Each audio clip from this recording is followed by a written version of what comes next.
You're listening to the Spec Designs podcast, where we share practical business information to help service-based businesses. Today, we are getting into what I think is the single biggest hurdle for service businesses, right now and in the next few years.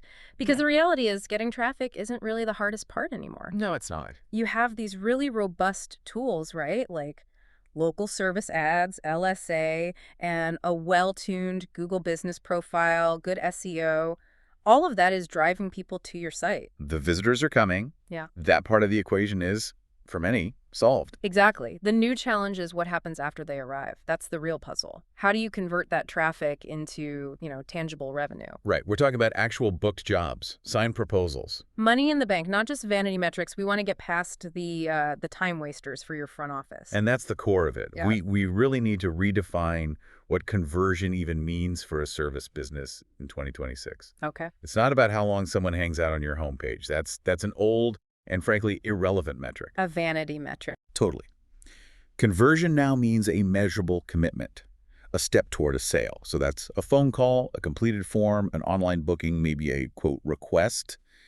If you can't tie it back to a transaction, it just doesn't count. So our mission today is to give you a shortcut. We've looked at a lot of optimization strategies from our recent blog and distilled them down into what we're calling the conversion roadmap. 7 steps to turn traffic into revenue in 2026. And the goal here is to raise your lead quality. So you stop getting those, tire kicker calls. Right. The how much does it cost right out of the gate? And instead you start getting those valuable, urgent, how soon can you get here jobs. That's the dream call. It is.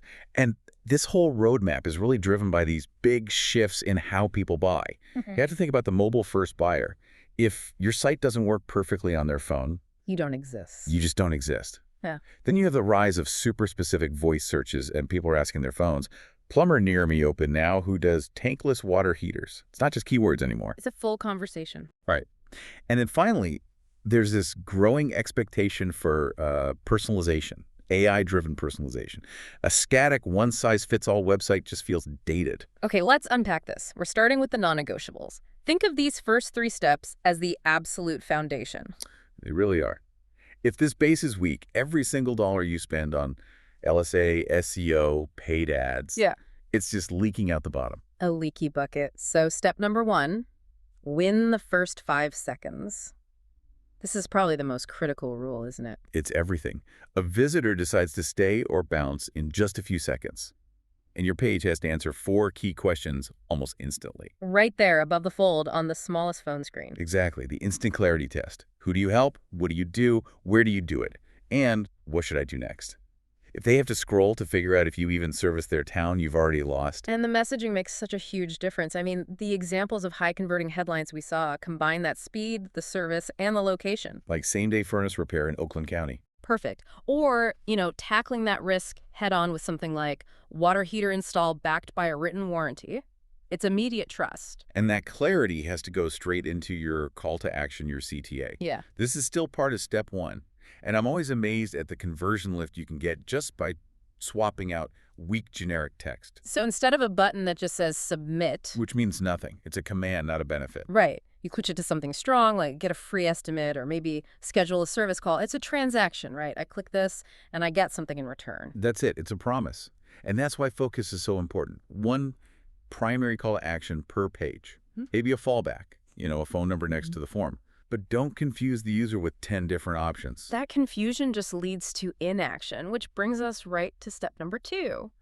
Add trust that lowers risk.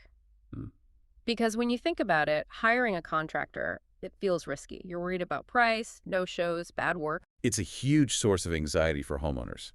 So your website's job is to proactively get rid of that fear before they even think about calling. How do you do that effectively? With high-impact trust signals. And they have to be placed right where that decision is being made.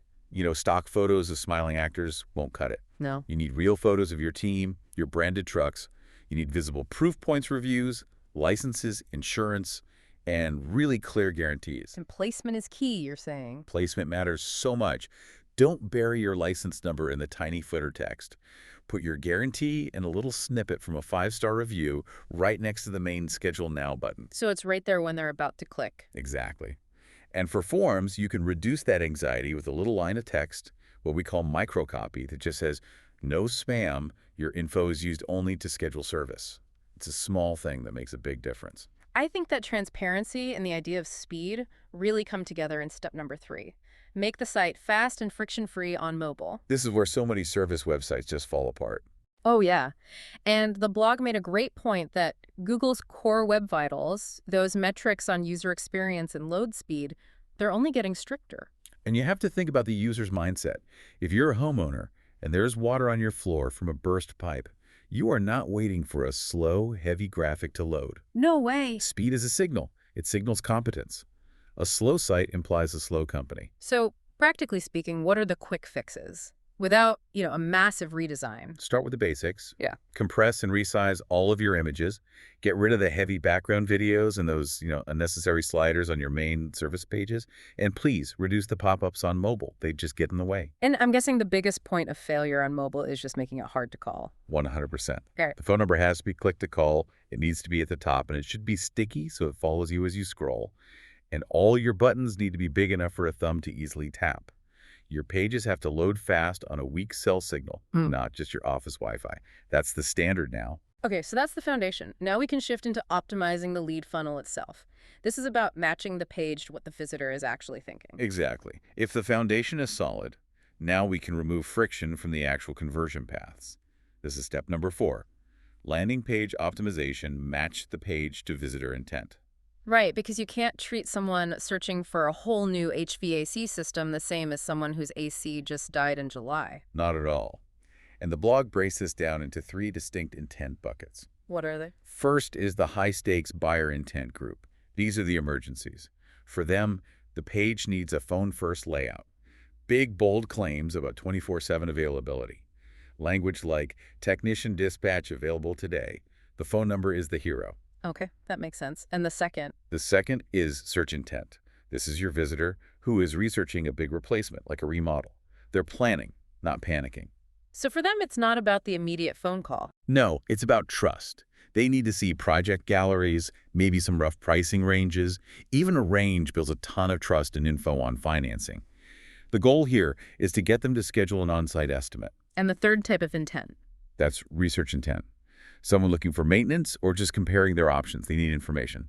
FAQs, repair versus replace articles, that kind of thing. So a much softer call to action. A very soft, low-commitment next step. Maybe it's book a tune-up or download a guide. And what's interesting is how voice search makes this so much clearer because people ask full questions. They tell you their intent right away. That actually makes the job of the page so much easier if you know you're dealing with a panic query versus a planning query. Exactly. Which brings us to step number 5. Remove friction in forms and booking. Because even if you nail the intent, a clunky form can still kill the conversion. Oh, absolutely. High-converting forms are short and they build confidence. So what's the baseline? What do you absolutely need? Keep it simple. Name, phone, ZIP code, what service they need, and maybe an optional notes field. That's it.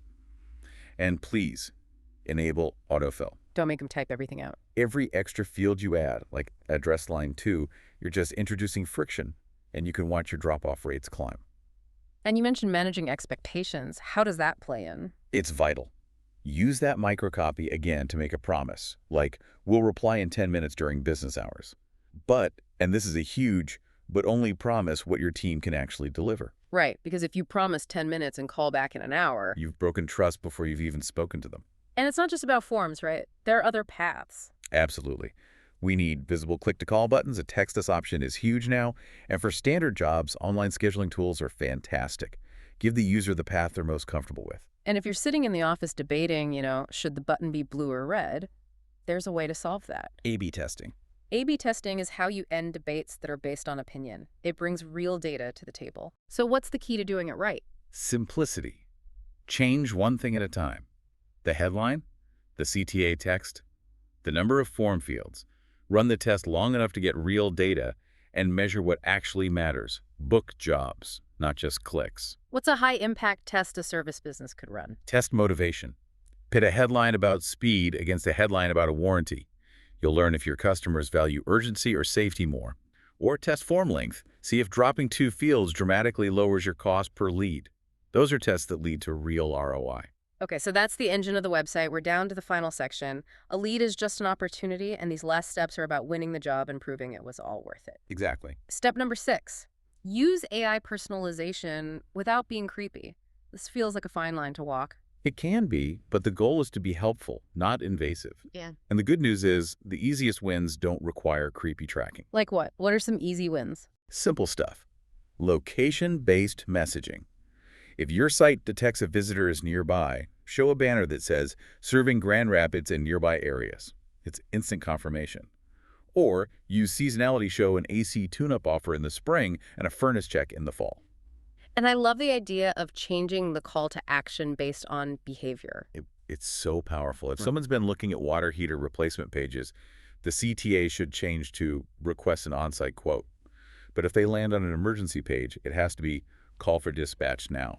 Smart. What about privacy? Just be upfront. A brief privacy note is non-negotiable if you get into advanced stuff. Focus on what people do on your site, not tracking them all over the internet. Trust is still the most important thing. And finally, the last piece of the puzzle, step number 7, speed up, follow up, and track revenue. This is where the digital world meets the real world and your bank account. Because you can have the best website in the world, but if the follow-up is slow, You've wasted every dollar. Fast response often beats better marketing. You need a system, not just someone remembering to check an inbox. what does that system look like? An instant confirmation text or email the second they submit the form. A very, very fast callback window minutes, not hours. Simple scheduling options. And this is the big one. You have to connect those leads to a CRM. A customer relationship management system. Right. So you can track that lead all the way to a one job. If you're just tracking clicks, you have no idea which marketing channel is actually profitable. So we stop caring about just traffic volume. What are the essential KPIs, the metrics we should be tracking to prove ROI? It's all about outcomes. Number 1, your lead rate. What percentage of visitors become a lead? That tells you if your pages work. 2, cost per lead. That keeps your budget honest. Okay. 3, show rate. How many scheduled estimates actually happen? 4, close rate. How many quotes turn into jobs? And finally, the most important one, channel ROI. Which source, LSA, organic search, is actually generating profit? That closes the entire loop. It feels like all these small fixes can really compound into huge growth. They absolutely do. You're aligning your entire funnel with how people actually want to hire someone today. You stop just attracting visitors and start efficiently helping them hire you. So if you're listening to this, what's the takeaway? The first thing to do, my provocation for you is to start with the fastest wins. The foundation. Exactly. Pull out your phone right now on cellular data, not Wi-Fi, and look at your site. Ask yourself, is the headline crystal clear? Do I have real trust proof right next to my main call to action? Is my form too long? Those 3 things alone can make a huge impact. They can. Those initial changes, a better headline, adding trust signals, fixing mobile speed, shortening a form, that's what starts turning that traffic you've already earned into actual revenue growth. Then you can move on to the deeper work of personalization and tracking. So let's quickly recap the 7 steps from the conversion roadmap. A clear offer in 5 seconds. Trust proof that lowers risk. Fast mobile speed. Landing pages match to intent. Short forms and easy booking. Helpful AI personalization. And finally, fast follow-up with revenue tracking. If this feels like a lot and you want help turning your site into that consistent, high-quality lead source, Spec Designs can run a conversion audit for you. We can refresh your key landing pages or even build a complete lead generation website upgrade specifically for your service business. Our goal is to get you to stop tracking traffic and start tracking booked jobs. Thank you for listening to the Spec Designs podcast. Please follow and subscribe and contact Spec Designs with any questions or blog topics that you want to know more about.